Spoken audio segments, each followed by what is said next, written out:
el Centro Apostólico Altar de Jehová de Eclesía presenta lo mejor del trigo. Conduce Lourdes Bravo de Villar.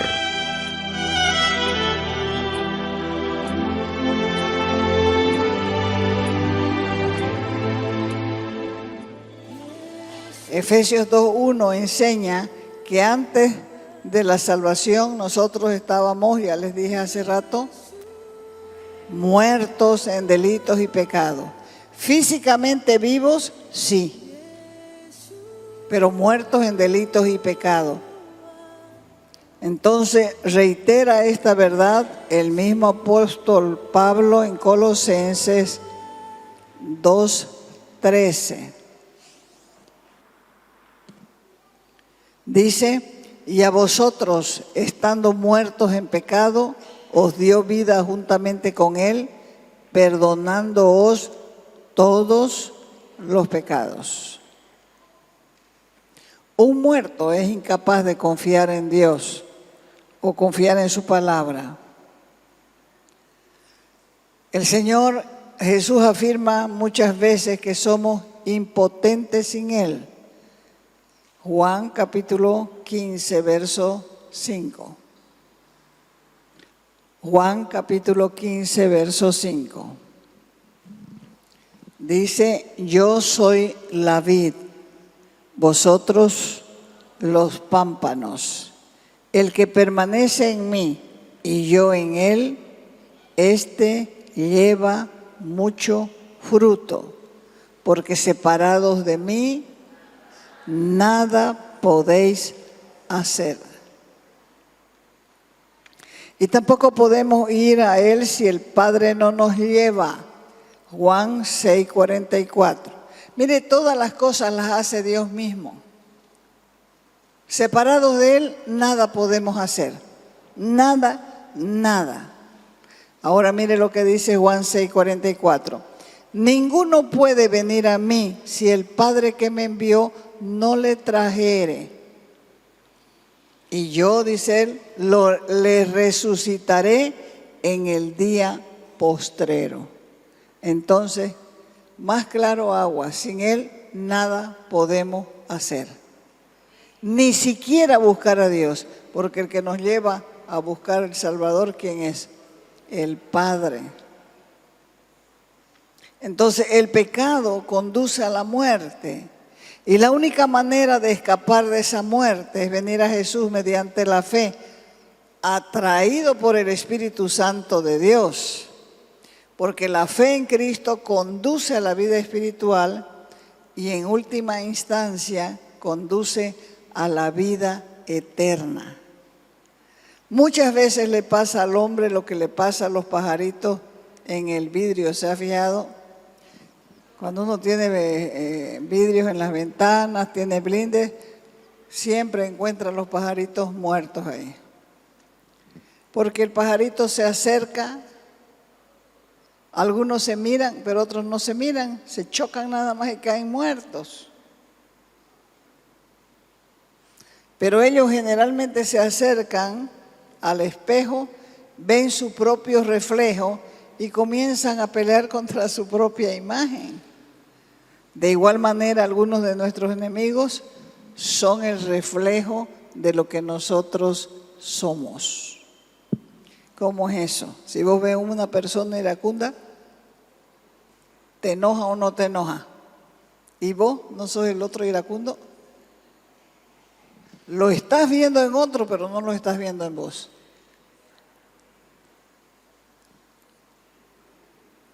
¿Están aquí? Mateo capítulo 5, verso 25.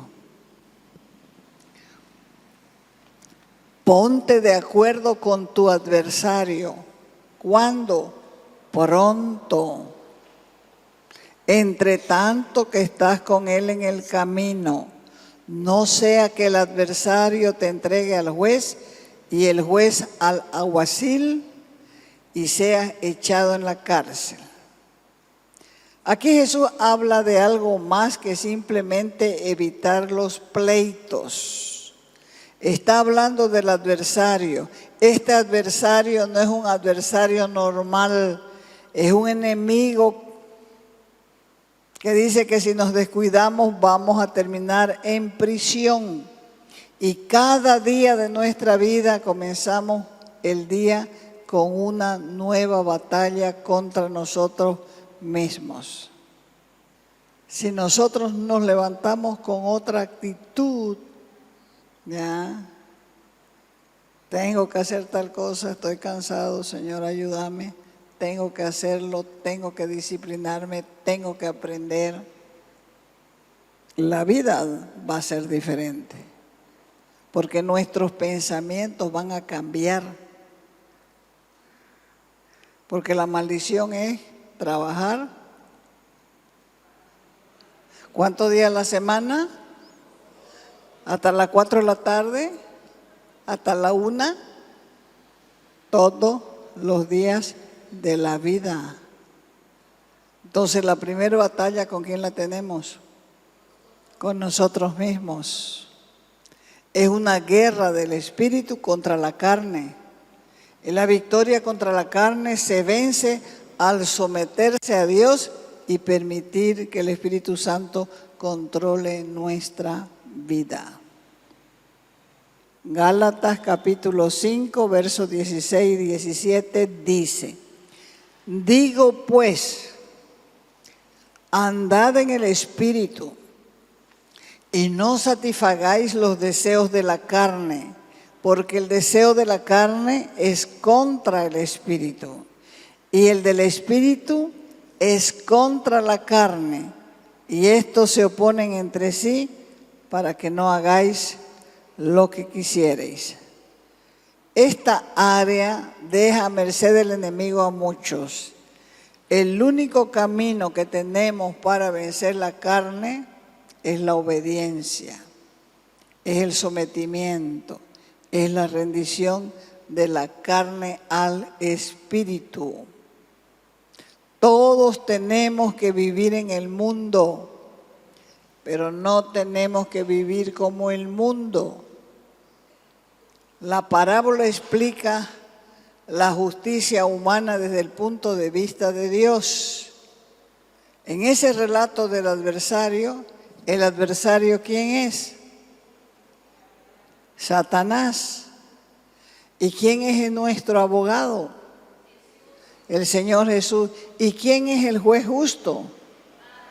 Entonces te está dando un consejo ahí Dios. Ponete de acuerdo con el adversario. El adversario te está acusando. Antes que te meta en una cárcel, ponete de acuerdo con él, porque te va a meter y después no vas a poder ni pensar siquiera en las cosas espirituales.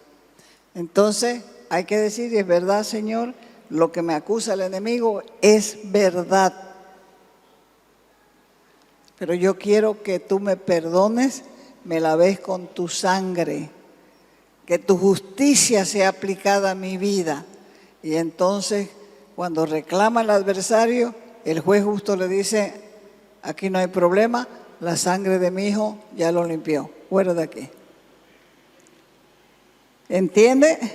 Pero si usted oculta su pecado, usted lo esconde, usted sabe lo que hace, usted se niega a reconocer, entonces va a ir a ser encarcelado ¿por quién? Por el adversario. Esas se llaman cárceles espirituales. Y la gente no puede salir así nomás. Yo abro la cárcel, yo la tumbo la cárcel. No, mentira. No puede salir así.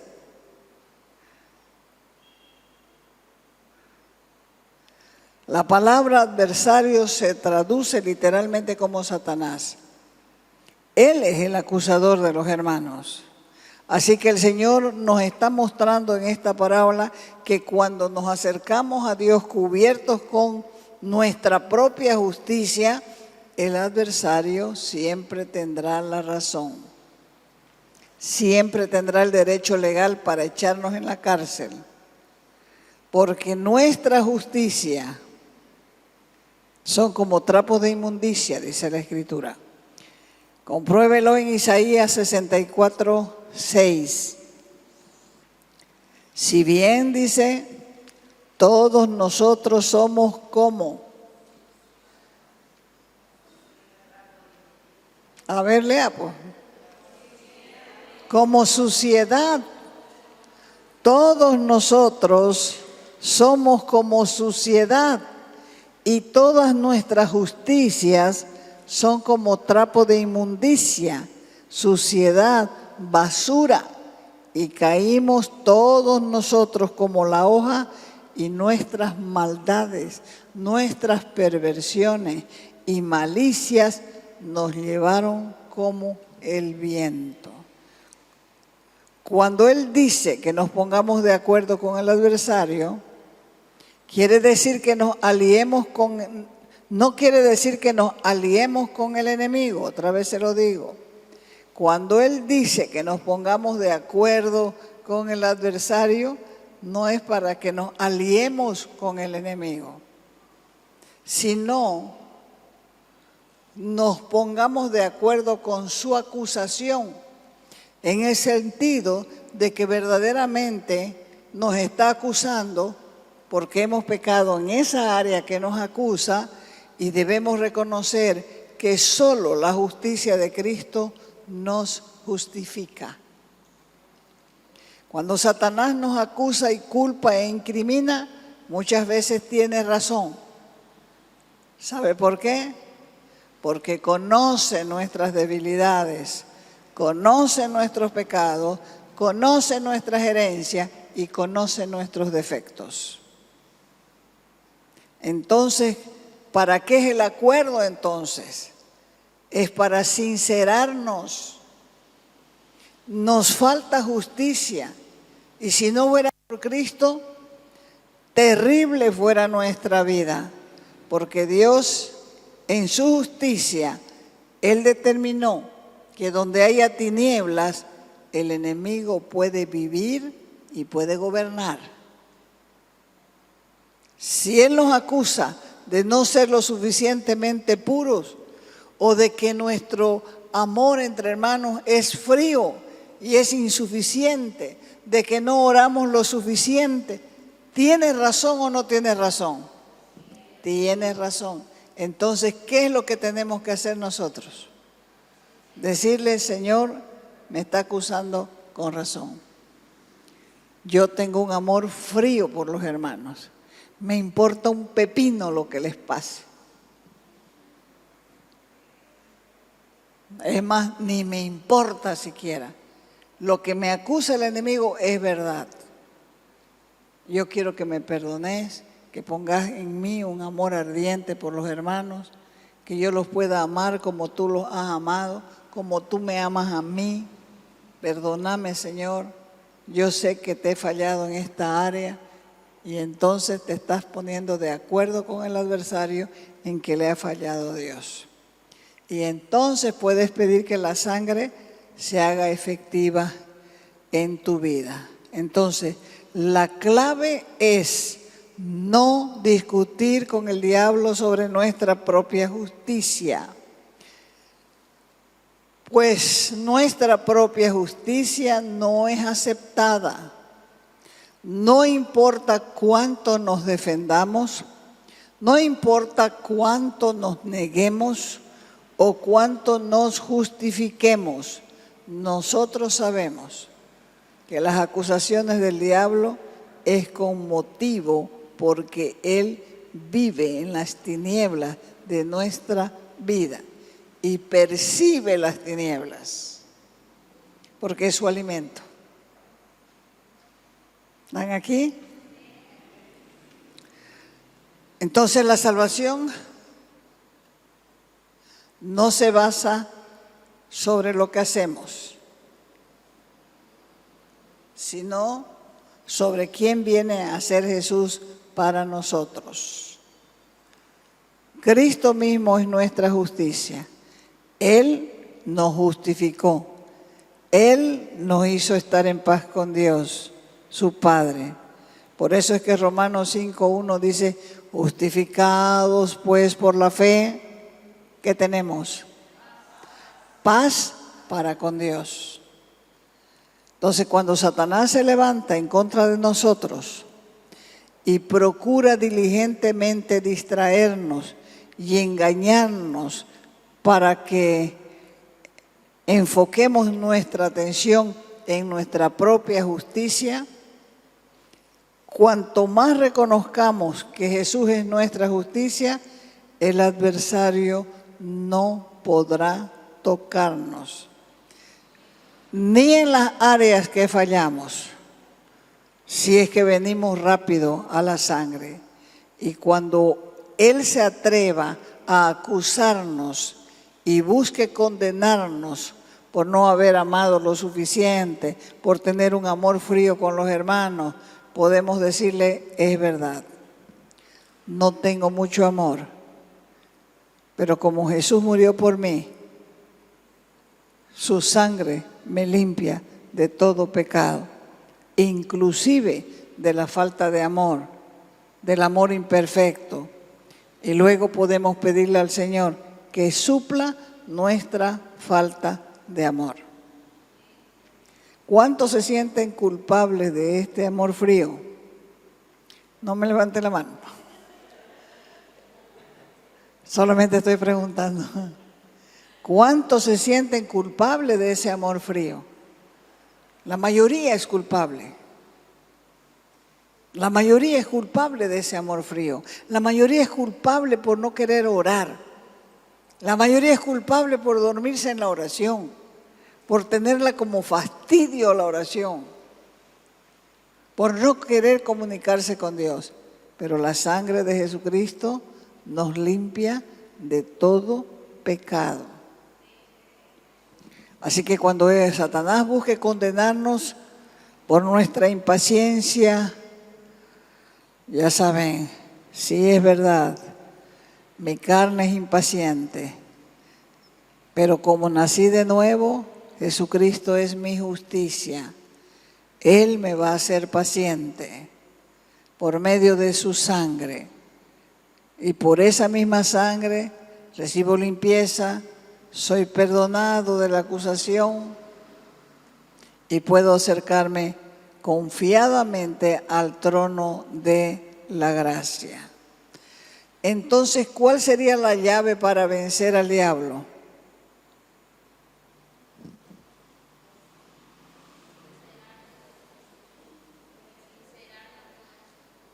¿Y eso qué se llama? ¿Tiene un nombre eso? No. Humildad. La llave para vencer al diablo es la humildad. Porque cuando nos humillamos, nos estamos negando el derecho de defendernos. Porque el derecho a la defensa es fundamental del ser humano. Hiciste tal cosa. ¿Quién? ¿Yo? No. ¿Quién se comió el queso? Yo no.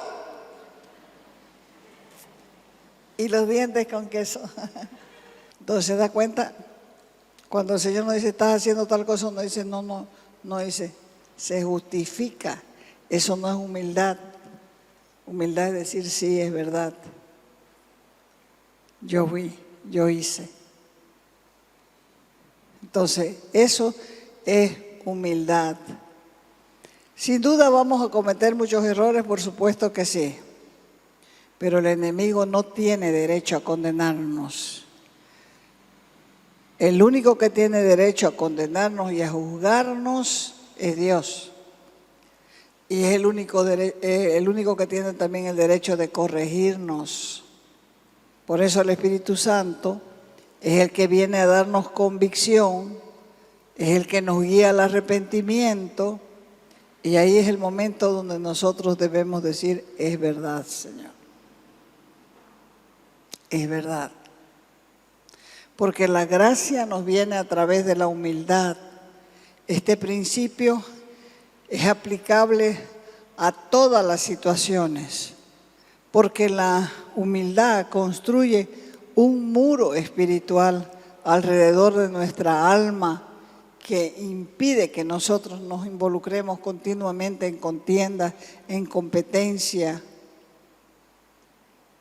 que nos van a robar después la paz.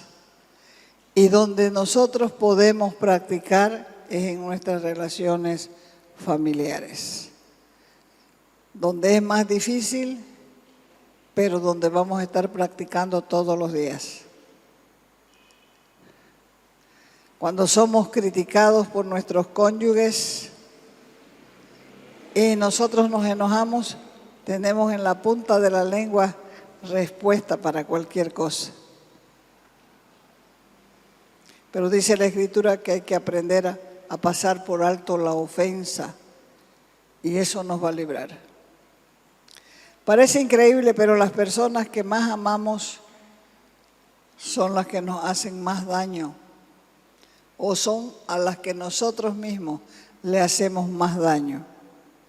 Pero si humillamos nuestro corazón, vamos a recibir gracia en abundancia y entonces Satanás va a quedar desarmado en muchos frentes, porque el Señor ama a la familia. La voz del esposo es importante porque aunque se equivoque, Dios lo puso como cabeza. Pero las mujeres muchas veces no entendemos o no queremos entender y solo queremos que se haga nuestra voluntad.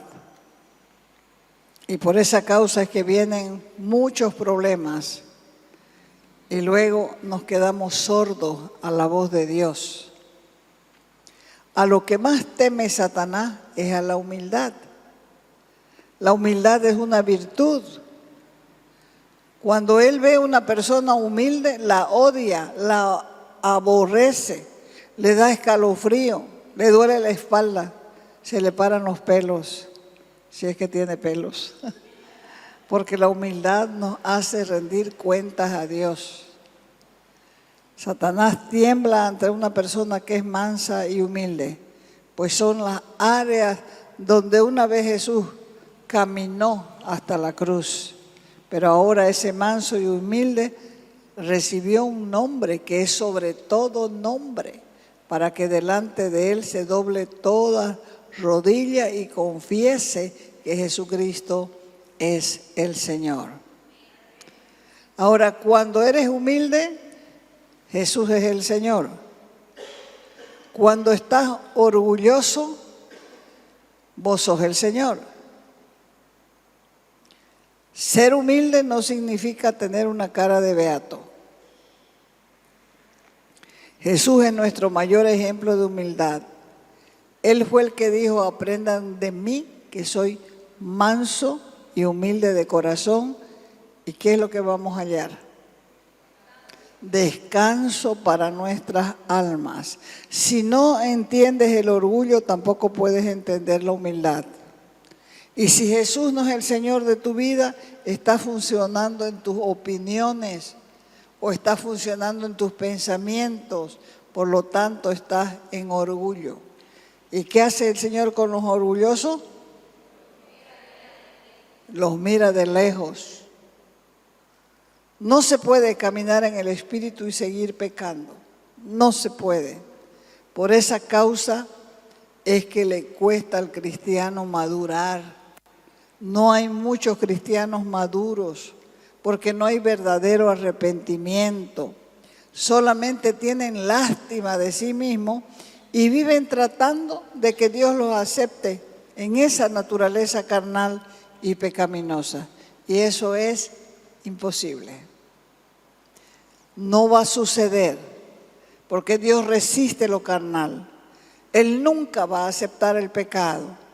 La única manera de solucionar ese problema es dejar a un lado el cuero viejo, la vieja naturaleza, porque Dios no va a cambiar. Nosotros sí podemos cambiar. Si lo aceptamos como Señor, debemos deshacernos de lo viejo, porque no se puede servir, dice la Escritura, a dos señores. Y la humildad es necesaria para el servicio de Dios.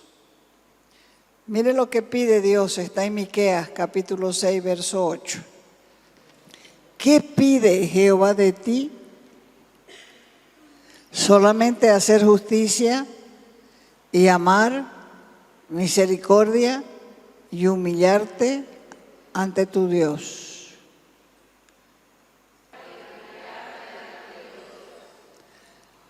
Nosotros generalmente, ¿qué es lo que anhelamos? La exaltación. Queremos que nos aplaudan, queremos que nos brinden los reconocimientos. Y todo eso llega cuando nosotros nos humillamos. Recuerden que cuando fueron a hablar con Juan Bautista le dijeron, el que andaba con vos está predicando, está sanando. Como diciéndole, ¿estás listo? No vas a salir de la cárcel. Porque ya hay otro que está haciendo tu trabajo. ¿Y qué dijo Juan? Es necesario que yo mengüe y que Él crezca. Cuando Él crece en nosotros, entonces nosotros menguamos. Es como construir un edificio. Cuando más alto es el edificio, más profundo van a ser los cimientos. Los cimientos de una vida victoriosa en el Señor son los cimientos de la humildad. Nos cuesta entender esto y hasta tenemos la tendencia de enojarnos con el Señor, enojarnos con la iglesia, enojarnos con su palabra. ¿Por qué? Porque nosotros mismos nos estimamos demasiado. Y por eso comienza así, yo no merezco que me hagan esto, yo no merezco que me digan tal cosa, yo no merezco esto.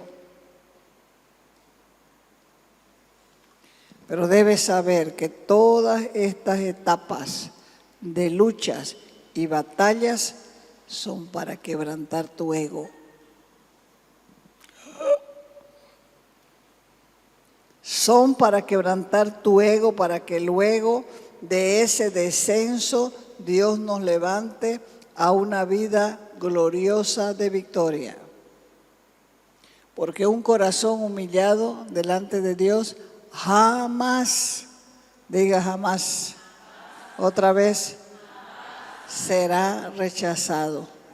Jamás. Los humildes son escuchados por Dios.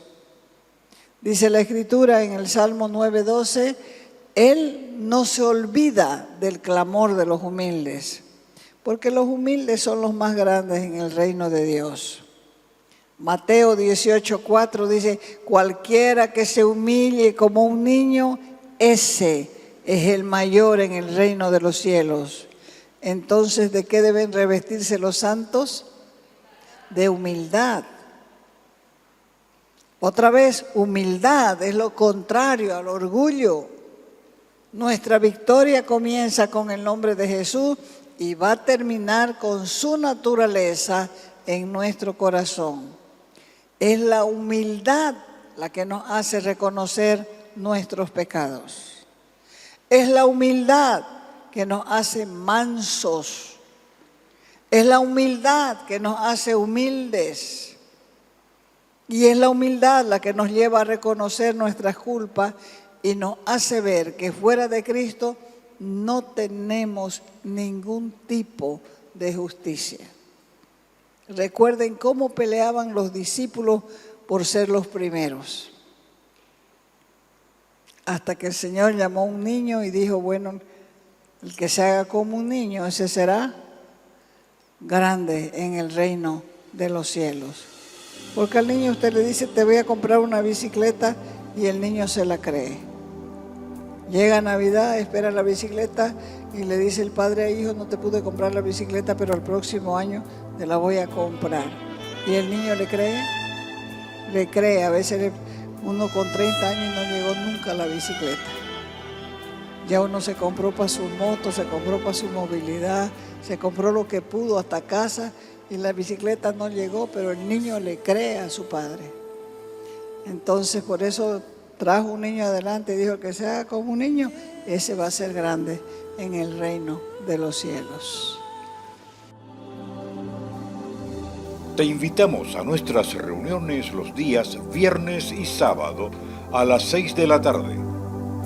Los domingos a las 10 de la mañana y a las 6 de la tarde. Calle Nicolás Suárez, esquina Félix Pinto.